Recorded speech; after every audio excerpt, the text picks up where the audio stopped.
hi guys, itatry natin ngayon yung nabili natin sa Orange App, which is itong Doro Lab.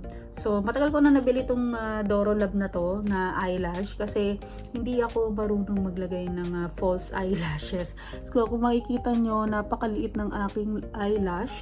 So, binili ko siya kasi gusto ko malaman kung ano siya, kung maganda siya sa mata. Binigyan ko rin ng ganito yung kaibigan ko, kasabi niya, nagmukha daw siyang camel, kasi nga napaka-plik nung kanyang pilik mata.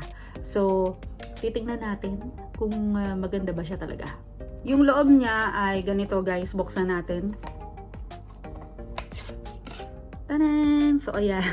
Ayan yung loob niya. So, makikita nyo, masyado talaga siyang ganun talaga yung eyelash niya talaga mapilantek kung tawag. So, pag-aaralan ko muna guys at babasahin ko yung nandito sa may likod kung paano siya gamitin. So, let's see. Kasi madikit daw talaga to. Super dikit. So, hindi nyo na kailangan ng glue para dun sa may eyelash nyo.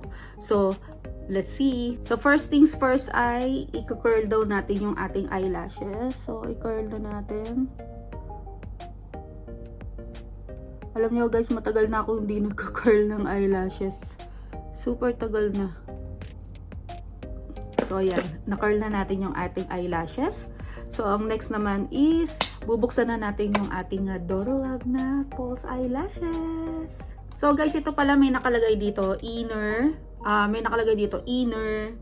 outer, tsaka middle. So, dito ka mag-uumpisa sa inner, outer, middle. So, ang una natin ikakabit ay para mas madali yata ang outer muna, tapos susunod yung inner. So, guys, pag-aaralan ko muna siya bago ko i-share sa inyo. Ikakabit ko muna dito sa may kabila natin na mata ng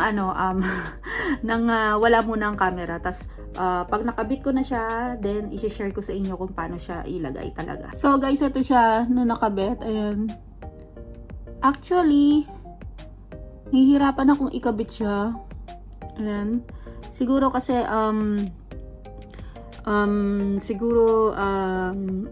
dahil matagal na rin siya na nasa akin, yung kabit, yung ano niya, yung pagka-sticky niya ay hindi na siya masyadong ma-sticky sa mata. So, ayan siya guys, kung makikita nyo.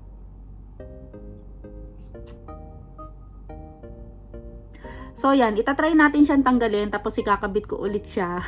At para malaman natin kung talagang madali siya talagang ikabit. Pakita ko sa inyo kung paano. O ako lang yung nag-i-struggle. Kasi nga, hindi naman ako sanay na mag-eyelash na ganito. Pero guys, maganda siya. Kaso masyado siyang flick sa mata. Sobrang pagka-flick niya. Tama yung sinabi ng kaibigan ko na kapag suot mo to para kang camel. Kasi nga flick na flick yung yung pilik mata mo. Pero kung ikaw gusto mo yung mga flick-flick na mga mata, to okay to sa'yo. Dahil madali lang talaga rin siyang ikabit kung tutuusin. Kaso nga lang, nahihirapan ako kasi nga first time ko nga siyang binuksan. So, ayan. Tanggalin natin guys. Para makita nyo kung gaano siya tanggalin. So, ayan. Ganyan lang siya pag tinanggal. Ayan. Tinanggal natin yung inner, yung outer, tapos ito middle, ayan yung middle, and yung inner, ayan. So ayan siya guys. Tatry natin siyang ikabit, papakita ko sa inyo, pero hindi ko sure, baka matagalan tayo sa video kung paano ang pagkabit kasi nga natagalan ako. So, unahin muna natin ang ating outer. Ibalik natin yung ating outer. So, ayan.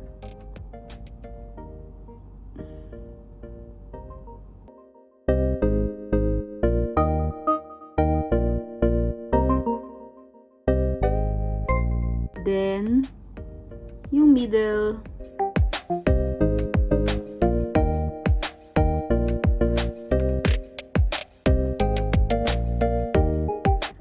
Then, yung inner.